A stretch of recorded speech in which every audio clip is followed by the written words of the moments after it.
So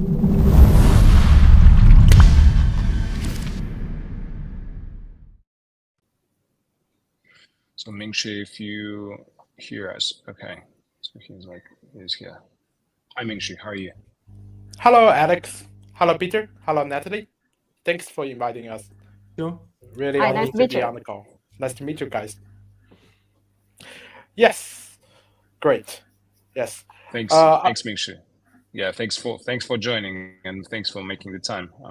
Actually, a real pleasure to host you here with us. And why don't you just briefly introduce yourself? Yeah. Hello, guys. This is Mingshi from Astar Network team, and I'm mainly managing the XCM collaborations and ecosystem success at Astar Network. And really honored to be on the call today, and very excited about our coming partnership and collaborations with Equilibrium. Nice. Awesome. So we'll Thank have, you very much. yeah, thanks, Mingshi. We'll have a few questions for you today. So from my side, what I'm really curious about is, so like, given that the DeFi ecosystem is pretty big and it's growing, like I'm curious, like what's your guys' approach to additional incentives for liquidity and the user acquisition in your DeFi ecosystem these days? Yes, that's quite an interesting question. Thanks for asking that, Alex. And from our perspective, to attract DeFi liquidity, we are using multiple approaches because right now it's a bear market. And in order to provide users with the best user experience and lowest slippage, we are allocating part of the fund from the foundation side and collaborating closely with other ecosystem partners to do initial liquidity provision, first to secure the minimum liquidity for our liquidity pairs. That's definitely the first approach. And this is to ensure the basic user experience for our ecosystem users to use this, to leverage these pairs to do swaps, to do trading, etc. And another approach that we are using a lot is to provide extra liquidity incentives. For example,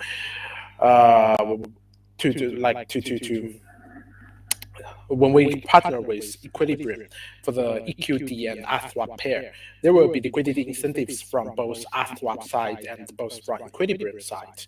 There will be 3K EQD tokens, I believe, provided by Equilibrium side for users who provide Astar EQD liquidity to the Astar liquidity EQD pair on ASWAP. And there will also be ARSW token, which is the native token, native protocol token of ASWAP for users who provide liquidity for the liquidity providers. This is also our approach to attract more liquidity from the community side, from users who actually want to help to bootstrap the liquidity in the ecosystem and to leverage it. Yes.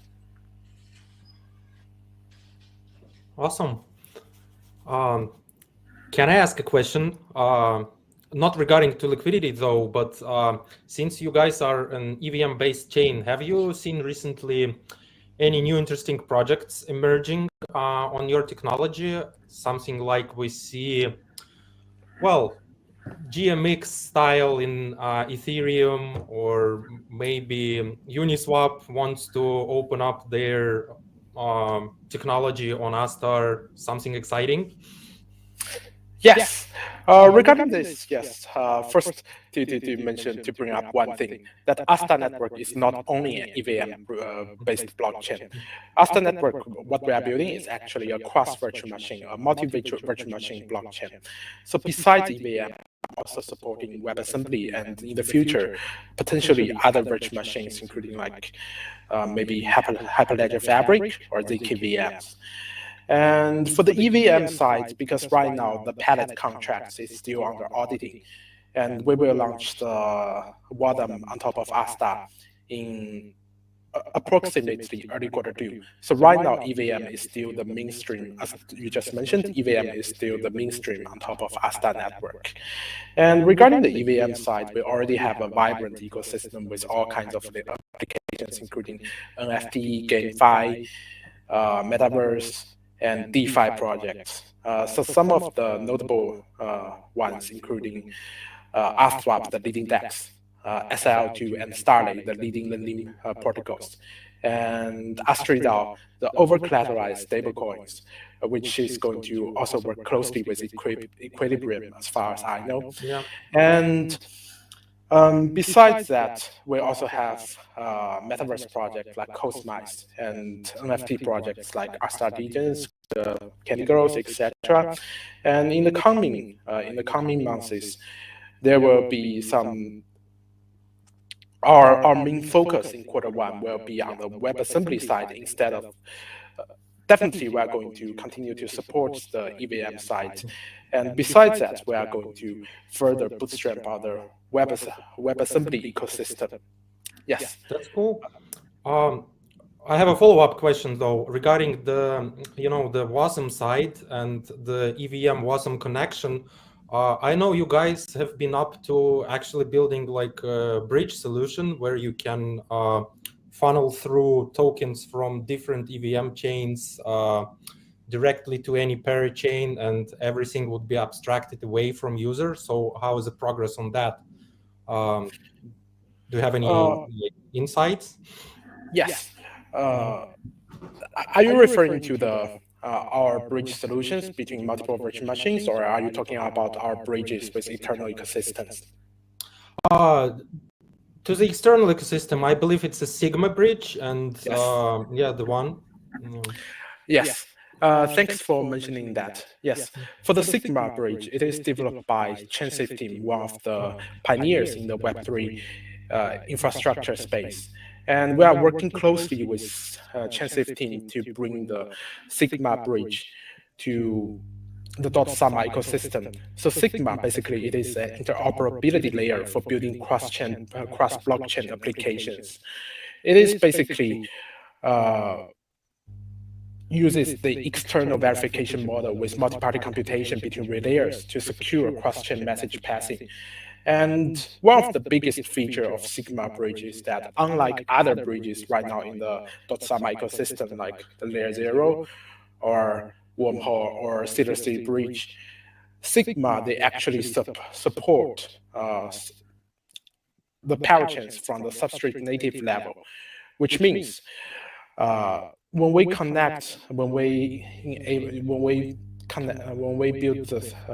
when the Sigma bridge is launched on Astar Network, users will be able to directly transfer their assets from Ethereum or any other ecosystem to Astar Network in a substrate native level in XC20 asset standard.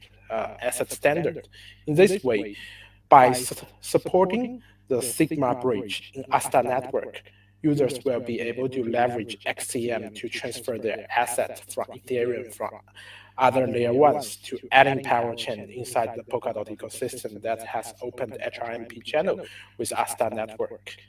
And regarding the Sigma bridge, more info we will release very soon. Yes. Awesome, really exciting. Yeah, we are happy to hear that a lot of parachains are working on their bridging solutions. And back in the time, we used the older version of ChainSafe. We also have like connections in Kusama to Ethereum, Binance Smart Chain, Polygon, and well, but they have made a huge leap forward, and I'm really looking forward to that because we need that external liquidity inside Polkadot to actually get things going. Yeah, I agree. Thank you, Peter.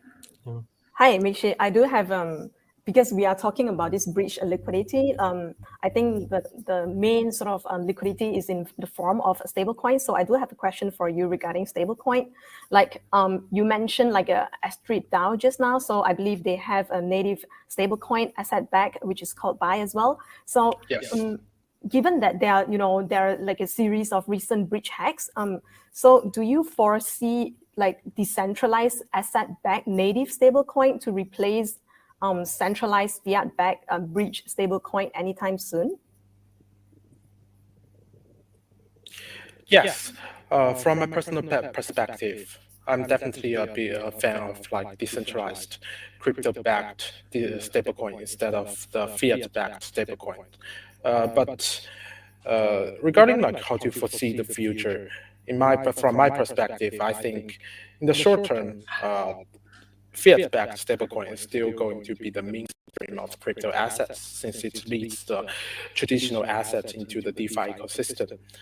However, but I think in the long term, the crypto-backed stablecoins are definitely going to grow, because first, it is censorship resistant compared to all these fiat-backed crypto stablecoins, because due to compliance and regulations, all this, your USDT, your USDC, technically they can be frozen by the centralized authority, the issuer.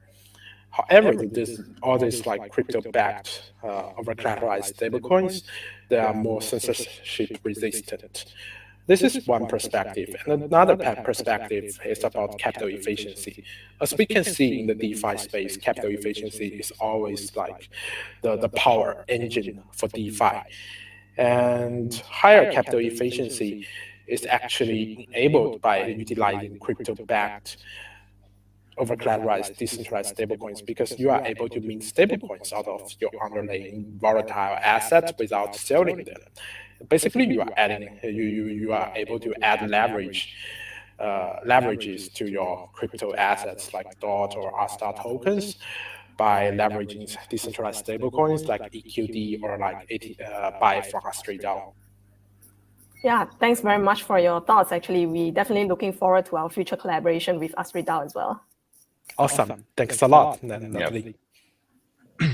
Thanks, Mingshi. This is really cool to see how things coming together. We are super excited about partnerships and looking forward to working with the major Astar ecosystem projects with you guys. And yeah, definitely wish all the success to our collaboration.